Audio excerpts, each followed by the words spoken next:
Jiang নামে এক দরিদ্র যুবক চ্যাংকিং ম্যানশনের অন্ধকার অলিগলি দিয়ে হাঁটছিল।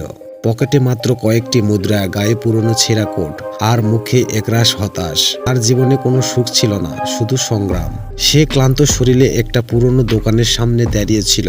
হঠাৎ পিছন থেকে এক কোমল কণ্ঠস্বরে ভেসে এলো, তুমি কি সুখী জীবন চাও? চিয়াং চমকে উঠল। তার অভিজাত পোশাক, পরিবহন, রহস্যময় নারী তার সামনে দাঁড়িয়ে। তার মুখে একই রকম অদ্ভুত হাসি, আকর্ষণীয় ও ভীতকর। যদি তোমাকে আমি রাজকীয় জীবন দেই তাহলে? চিয়াং প্রথমে বিশ্বাস করেনি। এত সুন্দরী অভিজাত এক নারী কেন তার মতো এক অসাধারণ ভিখারির সাথে কথা বলবে? তুমি কে, আর তুমি কি চাও? আমি ঝাও মিয়ান।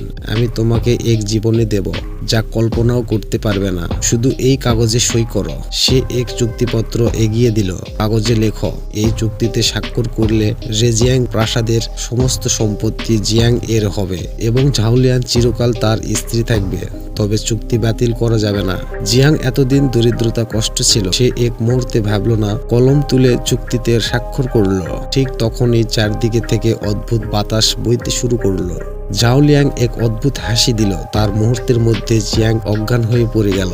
জিয়াং যখন জ্ঞান ফিরে এলো তখন সে একটি বিশাল রাজকীয় কক্ষে শুয়ে আছে। নকল মাকমলা বিছানো, ঝাড়বাতির আলোয় চকমক করে পুরো ঘর। সে উঠে পড়ল। জানালা দিয়ে বাইরে তাকিয়ে দেখে বিশাল এক প্রাসাদ। সে বিশ্বাসই করতে পারছিল না যে তার জীবনে এত পরিবর্তন হতে পারে।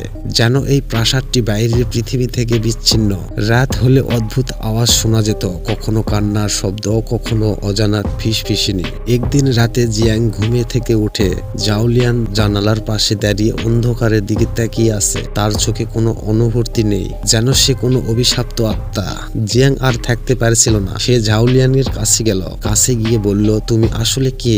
এই প্রাসাদে এত অদ্ভুত কেন? তুমি সত্য জানতে চাও? তাহলে এসো, আমি তোমাকে সবকিছু দেখাবো। সে জিয়াংকে নিয়ে গেল প্রাসাদের নিচের একটি গোপন কক্ষে। দরজা খুলতেই জিয়াং দেখতে পেল একটা বিশাল অন্ধকার ঘর। সেখানে অসংখ্য পুরনো ছবি ঝুলানো। সব ছবিগুলো মানুষের দেখতে জিয়াং এর মতোই। এরা সবাই তোমার মতো ছিল। সবাই এই চুক্তিতে সই করছিল, কিন্তু কেউ এখান থেকে বের হতে পারেনি। তাহলে কি আমি কিভাবে বের হব? ঝাওলিয়ান এক গভীর দীর্ঘশ্বাস ফেলে বলল, এটা সম্ভব নয়। কেউ এখান থেকে বের হতে পারেনি, তুমিও পারবে না। তখন বাইরের দরজা কড়া নাড়ানোর শব্দ হলো। একজন যুবক দরজার সামনে দাঁড়িয়ে সে বলল, আমার গাড়ি নষ্ট হয়ে গেছে, আমি কিছুক্ষণ এখানে থাকতে পারি? জিয়াং এবার পুরো বিষয়টা বুঝতে পারলো, যেমনটা তার সঙ্গে হয়েছিল। এবার সেই ফাঁদে পড়ে গেল এক নতুন যুবক। ঝাওলিয়াং চুপচাপ দাঁড়িয়ে ছিল। এটা তো সেই একটাই ফাঁদ। যদি এই যুবক চুক্তিতে সব করে তাহলে? তখনই তার মাথায় একটা পরিকল্পনা এলো। রাতের খাবারের পর একসাথে জিয়াং নতুন যুবককে বুঝিয়ে দিল, তুমি দ্রুত এখান থেকে পালাও। কিন্তু তখনই ঝাওলিয়ান গম্ভীর কণ্ঠে বলল, এটা সম্ভব নয়, কেউ এখান থেকে যেতে পারবে না। সে চুক্তিপত্র বের করে যুবকের দিকে এগিয়ে দিল। যুবক কিছু না বুঝে কলম তুলল, কিন্তু জিয়াং তখন ঝাঁপিয়ে পড়ল এবং চুক্তি ছিঁড়ে ফেলল। হঠাৎ পুরোপুরি প্রাসাদ কেঁপে উঠল। চারিদিকে আগুন ধরে গেল, দেওয়ালগুলো ধ্বংস হতে শুরু করলো।